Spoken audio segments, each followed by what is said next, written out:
Alright mga ka-tracker, ipakita ko lang sa inyo itong unit na katatapos lang i-recondition para magkaroon kayo ng idea.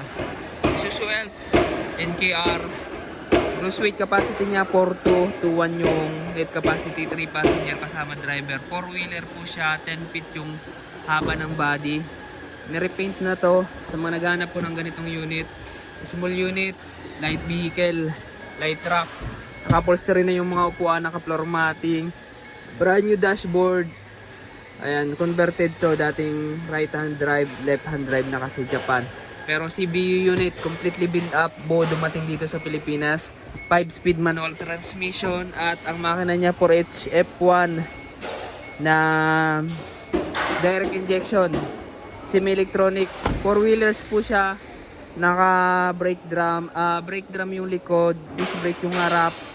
Tapos naka torsion type suspension. Tapos yung body niya cargo po ito, original na body dito sa unit. Ayan po yung itsura niya. Tapos pinalagyan na lang ng center pole. Ayan, center post.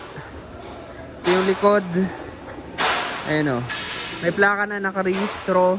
Ito naman yung loob. Maganda to sa mga palay, bigas, pwedeng pang kargahan or soft drinks, basta kahit ano pwede ditong ikarga. Tapos ano lang, railings lang, extended railings. Ayan, maka-extended railings po siya. Ayan, diba? Pogi. Extended railings po yung nilagay namin. And then makina, tune up, change oil, complete standard electrical lights and accessories. Yung pangilalim niyan, ayan, maayos. Pipinturahan pa yung ano niya, yung rim.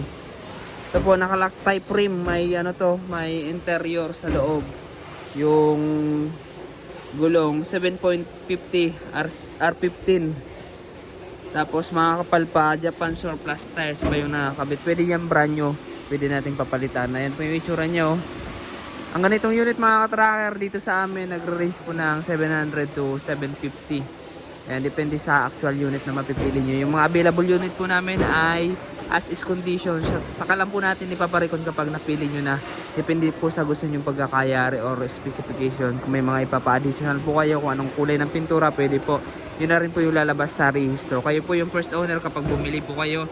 May warranty po na 2 months warranty sa small unit. 1 month warranty naman sa big unit. Sa makina po, inaabot ng 6 months. Depende po sa issue kung magkaroon po ng problema. Pero dito mga ka-tracker ay may quality control inspector na i-check yung unit bago ilabas. May test drive.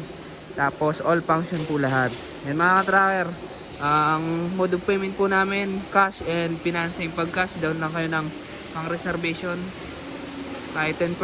Tapos bayaran nyo yung kabuuan kapag ilalabas na yung unit.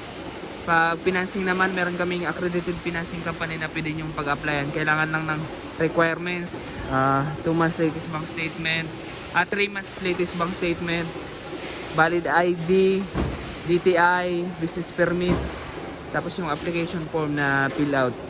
So yun mga tracker, ano pang hinihintay nyo? 2026 na, kailangan ng mga kailangan nyo ng panghakot sa paninda nyo, sa negosyo nyo, pang partner. Dito na kayo kumuha sa Calipin Marketing Corporation, Barangay Mamuntos, Bacoor, Cavite. Bukas po kami ng 8 AM to 5 PM Monday to Saturday. Maraming salamat. Kung nagustuhan nyo itong video na to, paki-like, share, and mag-subscribe na, paki-follow na rin ang ating FB page. Ayun mga ka-tracker, kung may tanong po kayo, mag-message lang. Maraming salamat. God bless. Bye-bye.